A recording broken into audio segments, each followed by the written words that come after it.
सूर्यकांत त्रिपाठी निराला जी के उपन्यास महाभारत से अध्याय उद्योग पर्व भाग 2 खंड कृष्ण का दौत्य। श्री कृष्ण के आने की खबर से लोगों में बड़ा उत्साह फैला। हस्तिनापुर की प्रजा हृदय से पांडवों के पक्ष में थी। वह युद्ध नहीं चाहती थी, वह भी पांडवों के विरुद्ध जो अपना सर्वस्व भी देकर उनकी रक्षा के लिए तत्पर रहते थे। प्रजा को यह आभास हुआ कि कृष्ण के आने से उसका भला ही होगा, परंतु जब उसने यह सुना कि कृष्ण पांडवों की तरफ से संधि का प्रस्ताव लेकर आए हैं, तब प्रजा की खुशी की हद हो गई और वह अपनी अपनी टोली से समवेत होकर श्री कृष्ण के स्वागत के लिए चली। धृतराष्ट्र और दुर्योधन को जब यह खबर हुई, तब पहले वे आगमन का कारण नहीं समझ सके। सोचा दुर्योधन मिलने गए थे, इसलिए प्रसन्न होकर कृष्ण भी आए हुए हैं। खातिरदारी से उन्हें अपनी तरफ करने की लालसा लेकर महाराज धृतराष्ट्र भी दुर्योधन, दुशासन आदि पुत्रों तथा परिषद वर्ग के साथ कृष्ण का स्वागत करने चले। इस तरह महासमारोह पूर्वक कृष्ण की अभ्यर्थना हुई। नगर प्रवेश कर अत्यंत आग्रह किए जाने पर भी वह कौरवों के यहाँ नहीं ठहरे, विदुर के यहाँ गए और वहां महारानी कुंती के दर्शन किए। युद्ध के संबंध में विदुर और कुंती से अनेक प्रकार की बातें की। कृष्ण को विश्वास था कि संधि का प्रस्ताव दुर्योधन की तरफ से नामंजूर किया जाएगा, फिर भी लोगों में पांडवों की सच्ची मनोवृत्ति का परिचय कराने के लिए वह आए हुए हैं, जिससे प्रजा का हृदय पांडवों के साथ रहे, ऐसा उन्होंने विदुर और कुंती से कहा। फिर एकांत में कुंती को समझाया कि वह कर्ण को उसका परिचय बता दें और प्रयत्न करें जिससे वह पांडवों के पक्ष में आ जाए। अगर कर्ण ने दुर्योधन का साथ न छोड़ा तो पांडवों के लिए मुश्किल होगी। महावीर कर्ण को समस्त शक्ति के रहते परास्त नहीं किया जा सकता, इसलिए अभी उचित यह होगा कि दुर्योधन का पक्ष न छोड़ने पर कुंती मातृ ऋण से वर लेकर कर्ण को मुक्त करें। पहला वर यह हो कि अर्जुन के सिवा अपने किसी दूसरे भाई पर वह मरणास्त्र का प्रयोग न करे। दूसरे दिन कौरवों की सभा में कृष्ण पधारे। इस समय तक कौरवों को यह बात मालूम हो चुकी थी कि श्री कृष्ण पांडवों की तरफ से संधि की शर्तें लेकर आए हैं। कौरव इतने लोभी हो गए कि भाइयों को विश्वाभर भूमि भी गुजारे के लिए नहीं देना चाहते थे, पर कृष्ण बड़े प्रभावशाली पुरुष थे।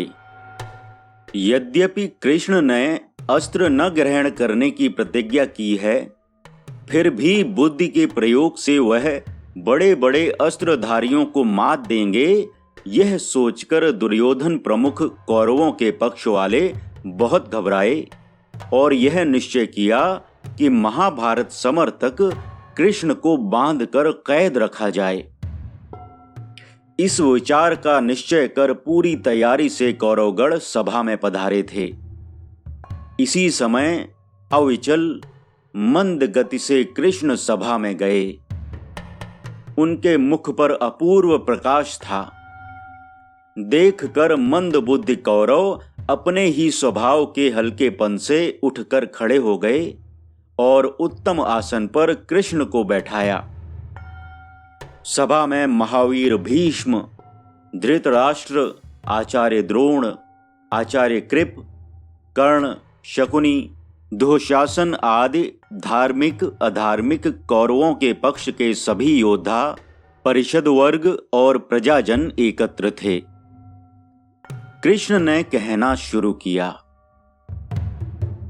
कौरव और पांडव दोनों उच्च कुल में पैदा हुए क्षत्रिय और हमारे मित्र हैं। एक जरा सी बात के लिए आपस में लड़कर नष्ट हो जाएं, यह उनके किसी भी हितैषी को अभिप्रेत न होगा। इससे क्षत्रियों की समस्त शक्ति नष्ट हो जाएगी और देश में धर्म, शास्त्र, ऋषि और द्विजों की रक्षा का कार्य बंद हो जाएगा, जिससे अत्याचार और अनार्यत्व की वृद्धि होगी। हमारी सनातन संस्कृति विलुप्त हो जाएगी। यह युद्ध किसी प्रकार भी समीचीन नहीं। फिर पांडव पूर्ण रूप से निर्दोष हैं। उन्होंने अपनी प्रतिज्ञा के अनुसार कार्य किया और वनवास तथा अज्ञातवास का घोर कष्ट सहन कर लौटे। महाराज युधिष्ठिर को धोखे में डालकर उनसे जुआ खेलाया गया। उनकी प्रकृति जुआ खेलने की नहीं। जुए में उनका हारना छलपूर्ण है। जुआ कपट से भरा हुआ था। पहली बात तो यह कि महाराज युधिष्ठिर का दुर्योधन के आश्रित शकुनी के साथ जुआ खेलना हो ही नहीं सकता। न राजा के साथ मुकुट विहीन दुर्योधन जुआ खेल सकते थे। अगर खेला भी गया तो उनका राज्य जीतने वाले शकुनी के अधिकार में रहना चाहिए था। ऐसा नहीं हुआ। उस अधिकार पर दुर्योधन मुकुट पहनकर राजा बनकर बैठे। दुर्योधन की तरफ से शकुनी का भी खेलना न्यायपूर्ण नहीं था, क्योंकि दुर्योधन राजा नहीं थे। इससे स्पष्ट है कि जुआ अन्यायपूर्ण हुआ और कभी जुआ न खेलने वाले महाराज युधिष्ठिर ने केवल भाई दुर्योधन को मर्यादित करने के लिए, न खेलने के कारण प्रदर्शन से होता हुआ अपमान बचाने के लिए ही जुआ खेला। उनकी महत्ता की इतनी ही हद नहीं। जो कुछ उनसे कहा गया वह दांव पर रखते गए। इसके बाद वनवास, अज्ञातवास की शर्तें रखी गईं। वह दुर्योधन का मुंह देखकर यह सब भी मंजूर करते, रखते और हारते गए। अपने साथ भाइयों और द्रौपदी तक को दांव पर रखने वाले धर्मपुत्र युधिष्ठिर ने एक भाई को क्या समझाया, यह उस भाई की समझ में चाहे ना आए, पर भारत जन इसे समझते हैं और भी समझेंगे। किंतु उस भाई का पद पद पर क्या रूप रहा। अपने ही घर की महिला महारानी द्रौपदी को भरी सभा में केश कर्षण पूर्वक पकड़वा मंगाकर विवस्त्रा करने तक की धृष्टता की। वन में वैसे भाइयों को वैभव दिखाकर चिढ़ाने लगा। अंत में वह कुल महिलाओं के साथ बांधा गया और उन्हीं पांडवों ने, उन्हीं अपमानित भाइयों ने उसकी रक्षा की। एक ओर पांडव वधू द्रौपदी के प्रति हुआ दुर्योधन, दुशासन आदि कौरवों का व्यवहार देखिए। दूसरी ओर गंधर्व चित्ररथ के द्वारा बंधी कौरव कुलांगनाओं के प्रति युधिष्ठिर, भीमार्जुन आदि पांडवों का व्यवहार देखिए। और भी अनेकानेक उत्पात पांडवों के प्रति दुर्योधन ने किए कराए। विराट के गोधन चुराने का उद्देश्य स्पष्ट है कि पांडवों का अज्ञातवास मालूम हो जाए और वे फिर वन का मार्ग ग्रहण करें। इधर महाराज युधिष्ठिर का ऐसा व्यवहार कि सुरासुर जयी महावीर अर्जुन जैसे भाई के रहते हुए भी बार बार युद्ध से विरत रहने का विवेचन कर रहे हैं। वह व्यर्थ के लिए प्रजानाश और धन हानि नहीं चाहते। अपने पूरे अधिकार की जगह मात्र आधा लेकर ही शांतिपूर्वक रहना चाहते हैं। कृष्ण के इतना कहने के साथ सभा में महाराज युधिष्ठिर की जय हो कि बार बार प्रजाओं के कंठ से आवाजें आने लगीं। दुर्योधन का कृष्ण की बातों से ही धैर्य टूट चुका था। अब वह एक बार जैसे पागल हो गया। बांधो इसे, यह पांडवों का अस्तावक चाटुकार है, कहकर चिल्ला उठा। एक साथ पाश लिए हुए दुशासन प्रमुख कुछ कौरव आगे बढ़े। सभा में खलबली मच गई। वैसे ही दो एक युवक कृष्ण की रक्षा के लिए तलवार खींचकर सामने आ गए। महावीर भीष्म क्रोध से कांपते हुए खड़े हो गए और निर्बुद्धि पामर कौरवों को डांटा। कृष्ण का मुखमंडल उस समय अपूर्व प्रभाव विकीर्ण कर रहा था। सभा में जैसे दूसरे सूर्य का उदय हुआ हो, देखकर कौरव त्रस्त रह गए। महाराज धृतराष्ट्र को यह जान पड़ा जैसे दुर्योधन का नाश समुपस्थित हो गया हो। पुत्र स्नेह से घबराए बोले, केशव, हम तो यही चाहते हैं कि ये दोनों भाई आपस में समझौता कर लें। लड़ाई झगड़े से हानि के सिवा लाभ की क्या संभावना है। पांडव कोई दूसरे तो हैं नहीं, पर दुर्योधन को न जाने क्या सूझा है। दुर्योधन गर्व से बोला, आपके आंखें होती तो देखते। यह सब चक्रांत है मुझे नीचा दिखाने के लिए। कृष्ण की अभी जितनी ये बातें हुईं, सब पांडवों की तारीफ में, मेरी निंदा से प्रजा को प्रभावित करने के लिए, सब पांडवों के पक्ष में लाने के लिए हुईं। यह दूत का कार्य नहीं। कृष्ण ने यह नहीं कहा कि राज्य का यथार्थ अधिकारी दुर्योधन है, क्योंकि ज्येष्ठ उसके पिता हैं, पांडु नहीं। पांडु इसलिए राजा हुए थे कि उनके बड़े भाई अंधे थे, पर बड़े भाई के लड़के तो अंधे नहीं। फिर राज्य उनका न होकर युधिष्ठिर का कैसे हो जाएगा। पुनः युधिष्ठिर अपना राज्य हार चुके हैं, अब समझौते की कौन सी बात रह जाती है। कृष्ण को दूसरे वैसा नहीं समझते जैसा हम लोग। न्याय से जो राज्य नहीं मिल सकता, उसे अन्यायपूर्वक लेने का ठान पांडवों ने ही ठाना है। युद्ध की तैयारियां उन्हीं की तरफ से पहले होनी शुरू हुई हैं। हम लोग आत्मरक्षा करने वाले हैं। यह सब कृत्य पांडवों से कौन करा रहा है? कृष्ण। यहां कृष्ण की जबान से लोगों को मालूम हो चुका कि ऐंठ के साथ पांडवों के अधिकार के लिए कृष्ण लड़ने आए हैं।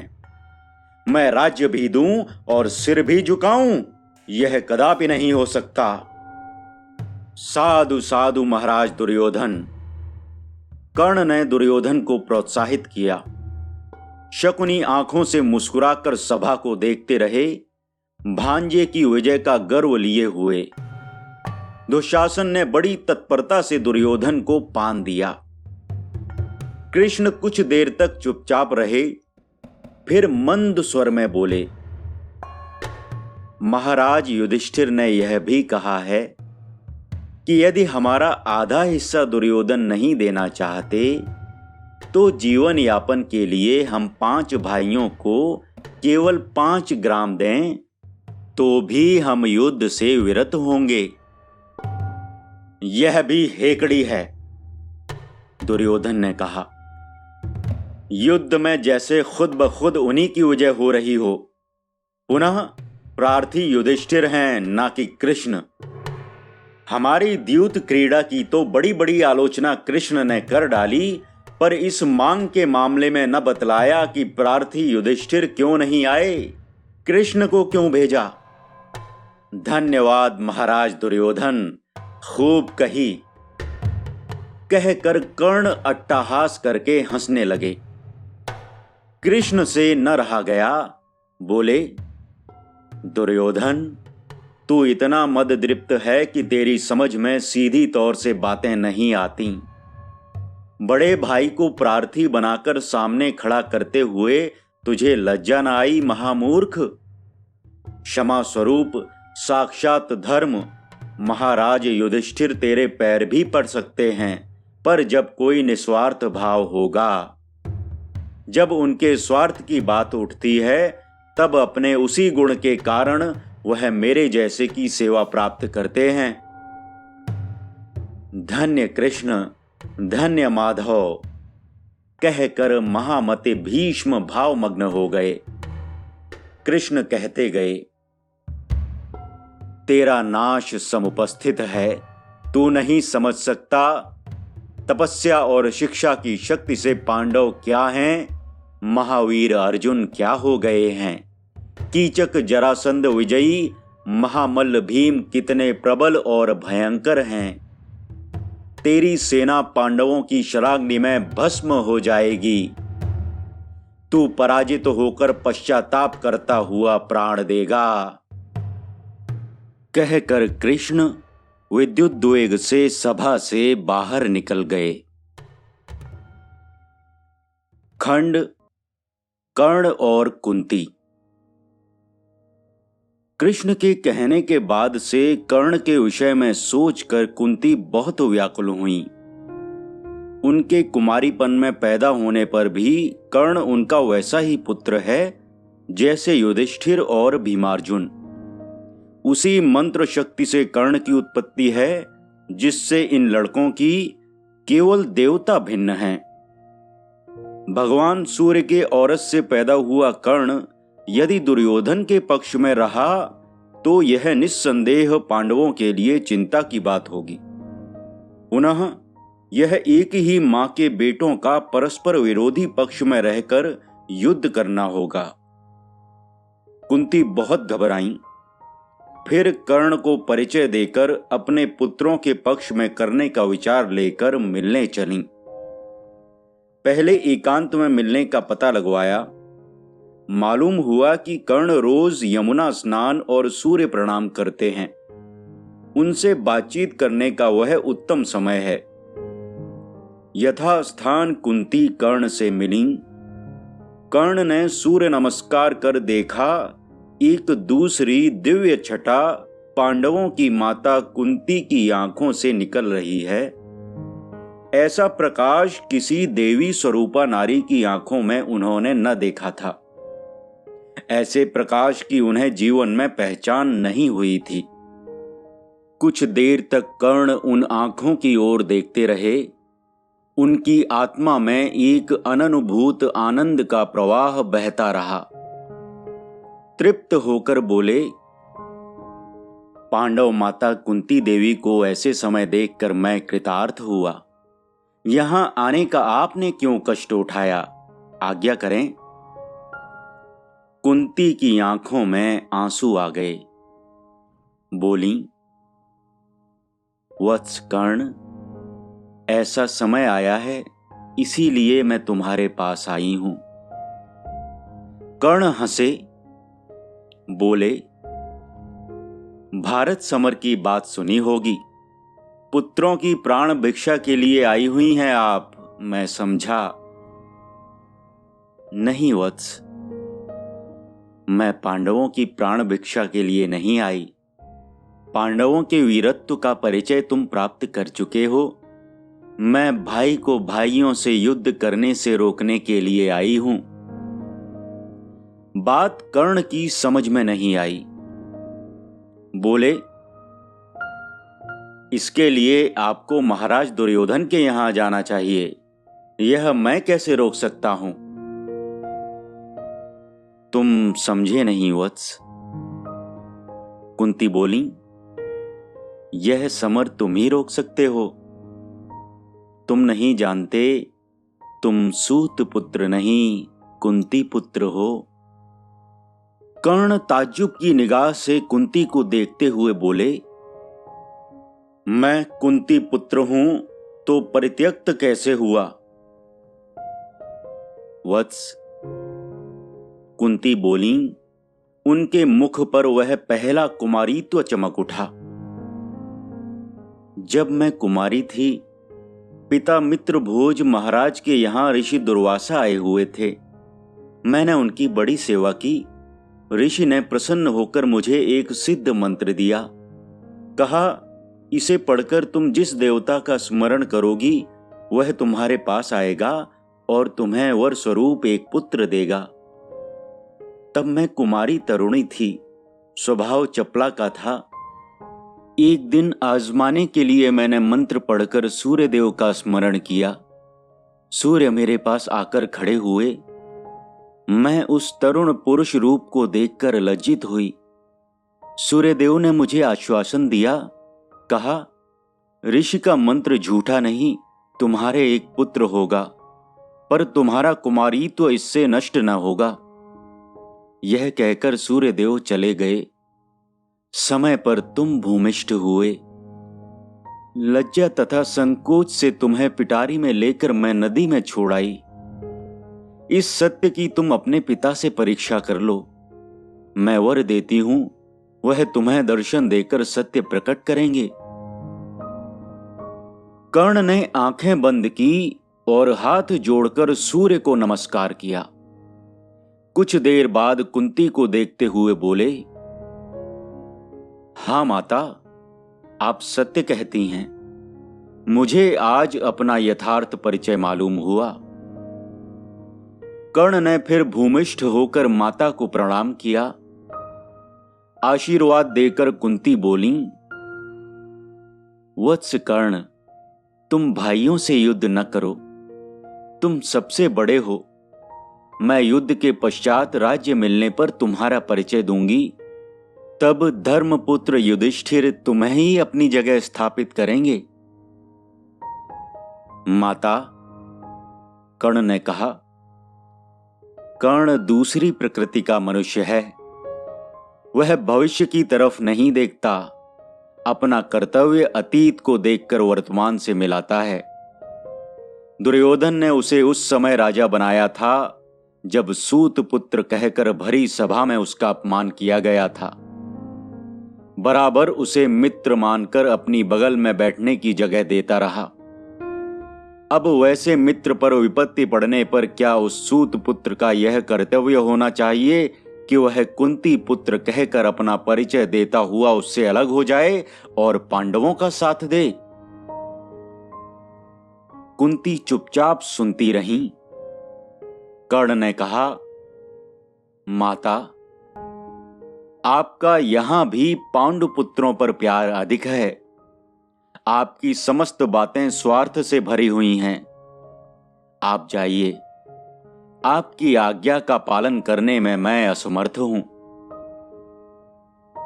कर्ण, कुंती ने कहा, मैंने तुम्हें जन्म दिया है। शास्त्रानुसार माता के प्रति तुम्हारा एक ऋण है। क्या तुम यह ऋण चुकाना चाहते हो? चाहता हूं, यदि दूसरा प्रबलतर धर्म बाधक न हुआ तो प्रतिज्ञा करो कि अर्जुन को छोड़कर अन्य किसी पांडव के साथ पूर्ण शक्ति से न लड़ोगे, मृत्यु अस्त्र का प्रयोग न करोगे, न बांध सकते हो। कर्ण हंसे। कहा, यहां किधर आपका स्नेह अधिक है। मैं मात्र ऋण चुकाने के लिए आपसे प्रतिज्ञा करता हूं कि अर्जुन के सिवा किसी दूसरे पांडव को प्रतिभट समझकर न लड़ूंगा। कुंती प्रसन्न तथा उदास होकर विदा हुई। महावीर कर्ण ने माता को प्रणाम किया। खंड संधि न होने के बाद।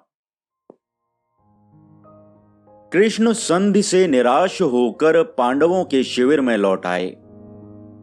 दुर्योधन का उत्तर सुनकर भीमसेन और अर्जुन आदि पांडव पक्ष के योद्धा क्रोध में आ गए। समर का निश्चय हो गया। सेनापतियों से युद्ध संवाद समस्त सेना में प्रचारित हो गया। वीरों की बाहें फड़क उठीं। पांडवों के पक्ष की कुल 7 अक्षौहिणी सेना थी, जिसके सात्यकी, भीम, धृष्टद्युम्न, द्रुपद, विराट, श्वेत, शिखंडी, चेकितान आदि सेनापति थे। सब लोग युद्ध के लिए पूरे उत्साह से तैयारी करने लगे। दुर्योधन के दल में भी शिथिलता न थी। संख्या में ये लोग पांडवों से अधिक थे। इनकी 11 अक्षौहिणी सेना थी। सरदार भी पांडवों के पक्ष से अधिक थे। भीम, द्रोण, कर्ण, कृप, शल्य, अश्वत्थामा, जयद्रथ, कृतवर्मा, भूरिश्रवा, बाहलीक, शकुनि और भगदत्त आदि अनेक महारथी थे। फिर भी अर्जुन की प्रशंसा और कृष्ण की बुद्धि की याद कर दुर्योधन बहुत व्याकुल हुआ। रात्रि के समय अपने मित्रों में युद्ध के संबंध में बातचीत करने लगा कि समस्त सेना का अधिनायक किसे बनाया जाए। महावीर भीष्म की तरफ अधिक लोकमत हुआ। कर्ण ने कहा, मित्र, जब तक पितामह युद्ध क्षेत्र में रहेंगे मैं अस्त्र धारण न करूंगा, क्योंकि इनके अधीन रहना मैं अपना अपमान समझता हूं।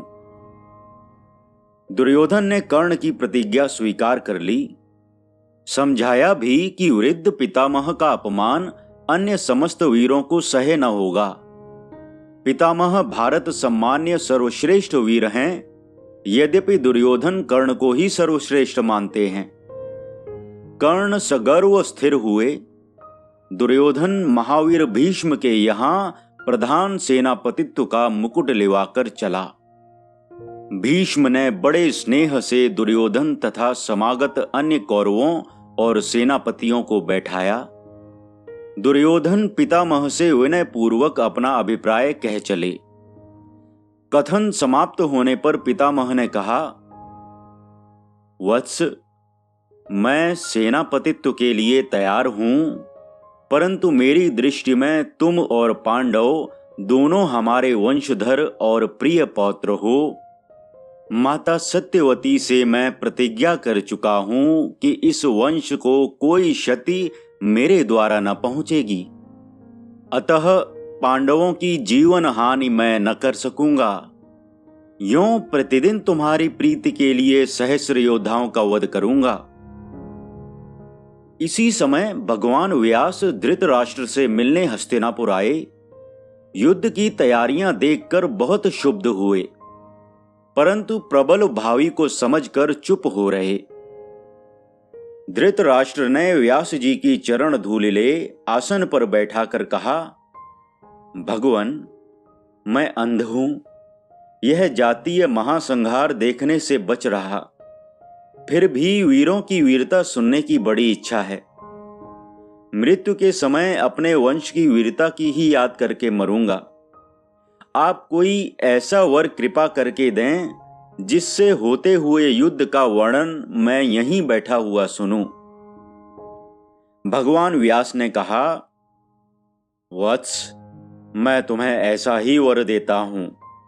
संजय को मेरे योग बल से दिव्य दृष्टि होगी। वे यहां बैठे हुए समस्त युद्ध देखेंगे और तुमसे वर्णन करेंगे। यह कहकर परमात्मा का स्मरण करते हुए महाकवि महर्षि व्यास वहां से चले। प्रातः काल कौरवों और पांडवों की सेनाएं सेनापतियों के रचित व्यूह के अनुसार खड़ी हो गईं, जैसे समुद्र पर मालाकार उठी हुई अगणित तरंगें हों। कौरवों की तरफ सामने महावीर भीष्म प्रधान सेनापति, पांडवों की तरफ महावीर अर्जुन। दोनों ओर सेनाओं में अपार शांति विराजती हुई। सेनाएं निश्चेष्ट चित्त सेनापति की आज्ञा की प्रतीक्षा करती हुईं। भगवान कृष्ण चपल अश्वों की रश्मि पकड़े महाभाव में निस्पंद महावीर पवनपुत्र नंदी घोष पर बैठे हुए पताका फहराती हुई। सूर्यकांत त्रिपाठी निराला जी के उपन्यास महाभारत से अध्याय उद्योग पर्व। वाचनकर्ता अमित पांडे।